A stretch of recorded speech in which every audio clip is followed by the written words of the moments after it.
Tom, and welcome to A Sacred Journey. I'm very honored that you chose to share your time with me today, and I hope this program will help answer some of those pressing questions that call upon your psyche's need for body, mind, and spiritual balance. We're going to discuss the importance of sleep and bedtime rituals, especially as it relates to working with our children and the sometimes crazy things they come up with just to be able to try and stay up for that extra 10 to 15 minutes. But first, a word from our sponsor.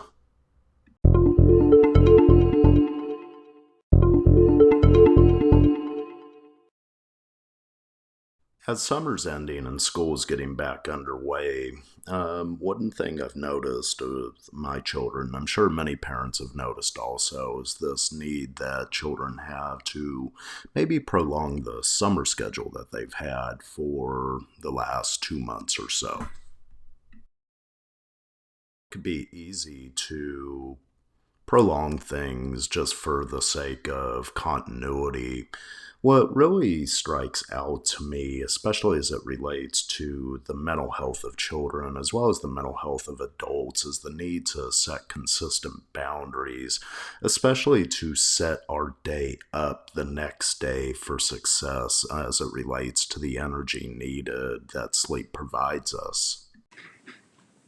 A child without energy is really going to be distractible in class. It's the same for us adults when we don't have a good night's sleep and we wake up and the first thoughts that come to mind is, oh no, I've only had 2 hours sleep. Okay, wake up, drag.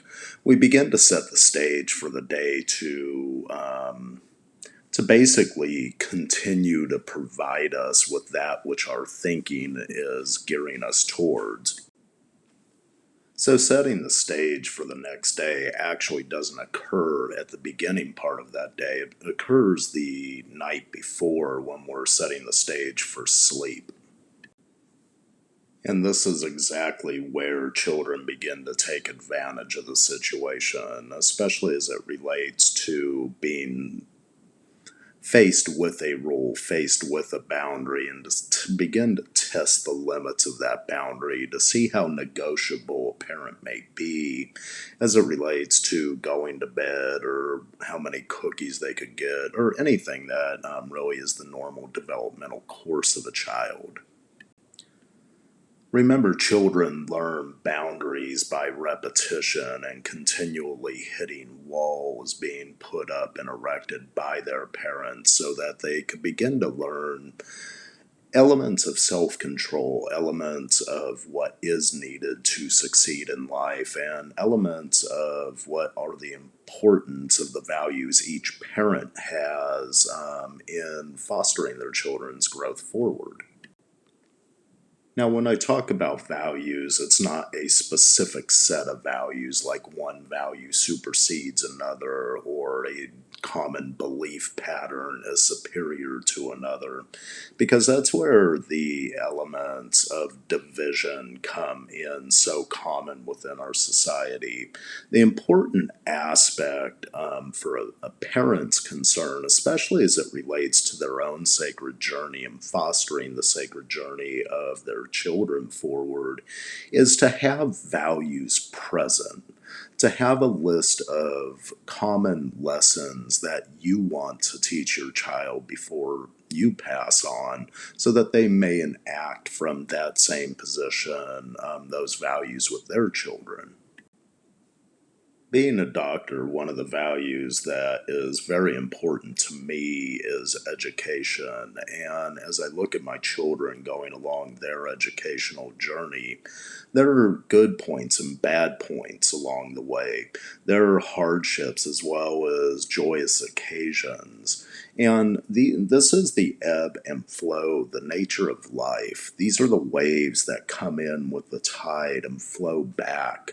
And as we begin to look and examine, let's say, just one value set, if you value education and work and you want your children to begin that process of valuing it as well, you got to begin to set the stage the night before by showing them a disciplined approach to well-being. And so we need to create schedules as it relates to expectations that they could follow so that they could wake up on task, ready to move, and begin to engage their elements of a sacred journey and learn the lessons needed for a successful life moving forward. So, how much sleep is right for a child? The Mayo Clinic did some research into this, and I find it to be pretty congruent to what I've learned throughout the years, and also in studying aspects of sleep as it relates to the overall emotional health of children. Infants tend to sleep a lot more and they require a lot more sleep. That's because their brain is continuously active. And so, for an infant, if they're sleeping 12 to 16 hours in a 24-hour period, now this isn't straight, this is in usually 2 to 4 hour increments, they're doing perfectly fine. You got to remember that their brain's on overload and their brain is just soaking in all that needed information that they're going to need to survive life and to learn the lessons that are so important to caring for oneself, caring for one's emotional needs, as well as caring for learning how to care for others.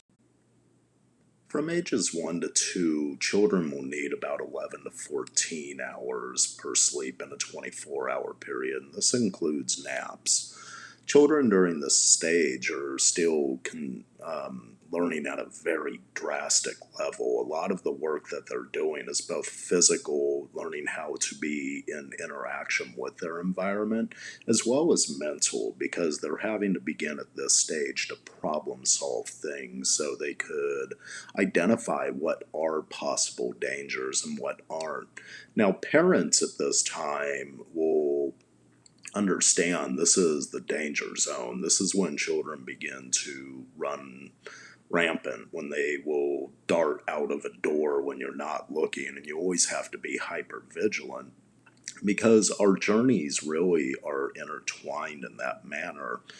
Parents help teach their children what are the dangerous elements, and children's interaction physiologically with the environment not only can reinforce those lessons parents teach, but also can act as a lesson unto itself. An example of this would be a parent saying not to touch the hot stove, but the child touching the hot stove. That lesson within itself will reinforce that I don't touch it, but if a child did that unto themselves with the parent not even seeing, they would learn the same way that this is not something in the environment that I should be actively gravitating towards. From 3 to 5 years, 10 to 13 hours during a 24-hour period is usually the norm.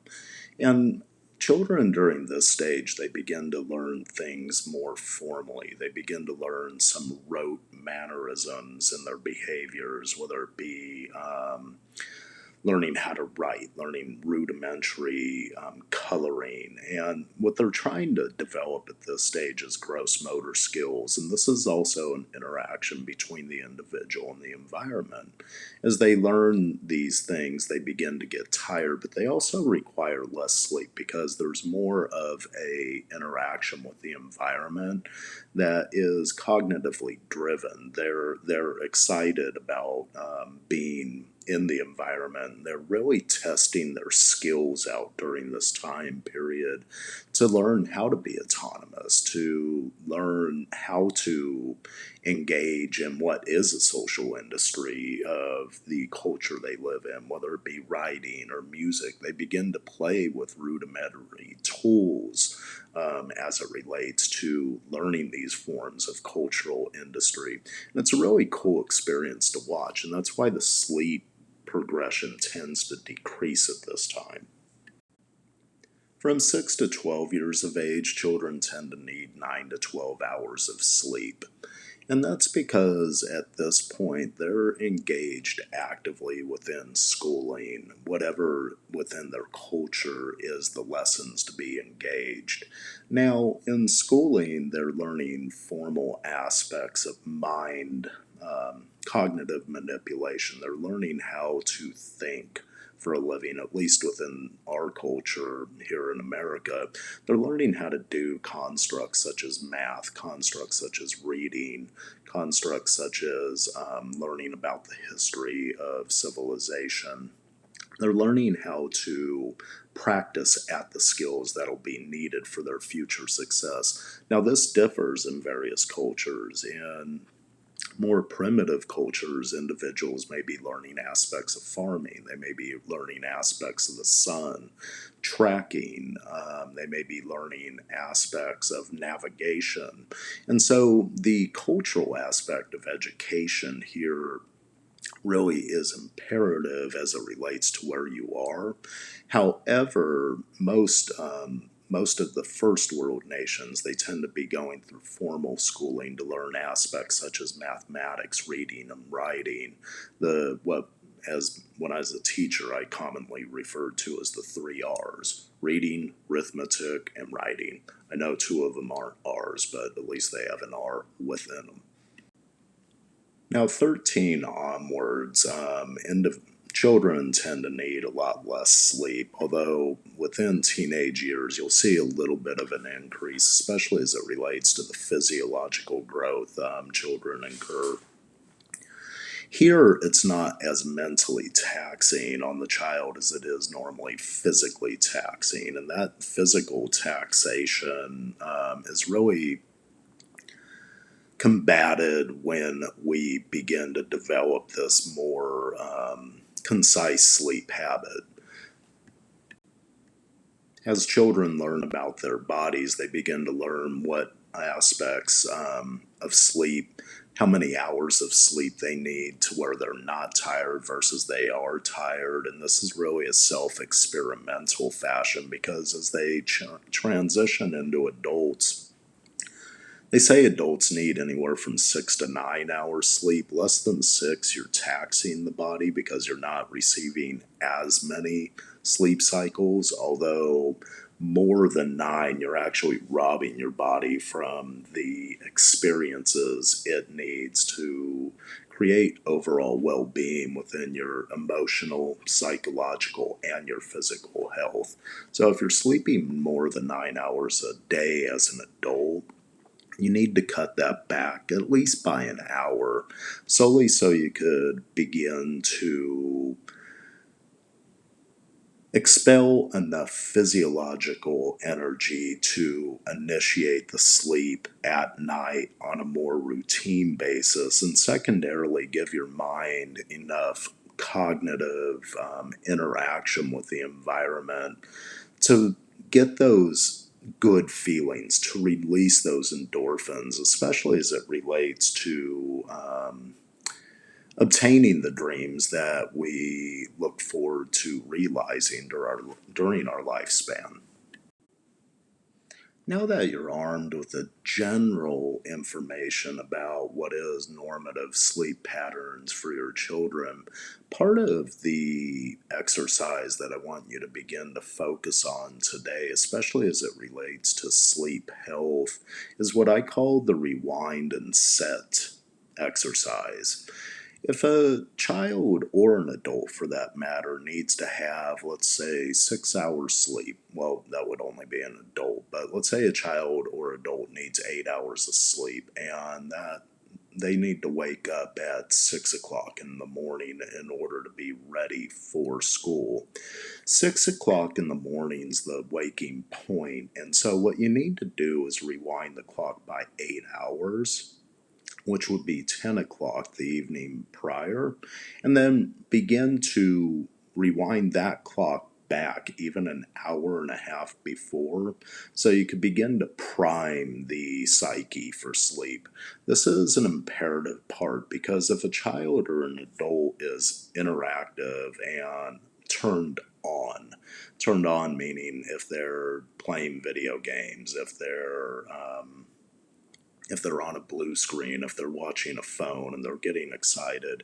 It takes about an hour to 2 hours for the psyche to wind down to initiate a good night's sleep.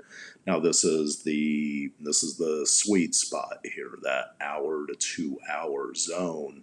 You got to create something that is allowing the mind to relax. Some elements that I often inform people about would be to drink a cup of bedtime tea. Another element would be to engage in your nightly washing rituals, whether it be bathing, showering, whatever it is that brings a sense of relaxation to you. The other part would maybe be to have family time, family discussion time. Reading's a part, great exercise to begin to help children initiate sleep. It also is with adults if it works for you, because some people, when they read, they get more excited and then they have to calm down from that. Whatever the exercise, experiment with it, because sleep is an imperative part to initiate your next day forward. And when we initiate that day forward from the night before, we could assure that at a minimum, at least we approach the day with enough energy and enough vigor to have some happy spots, some good emotions, even if the environment doesn't necessarily want to cooperate with us. I want to thank you for joining me today. Remember, our personal well-being, body, mind, and spiritual growth potential are a collective journey. I hope you took as much from this as I received in presenting it to you. I'm deeply grateful for your presence, and as always, I leave you with a farewell and a greeting. May blessings find you on your journey to believe, achieve, and advance confidently in the direction of your dreams. I say goodbye for now and wish you well on your sacred journey. Today's podcast, and I hope you enjoyed too. On the bottom of the description, I'm leaving a link for an audio file messaging capacity if you have any comments or concerns, or would like to ask a question that could be featured in our next topic of discussion for a Sacred Journeys podcast. As always, I wish you well, my friends, and I hope you good blessings on your journey to advance confidently in the direction of your dreams. Goodbye for now.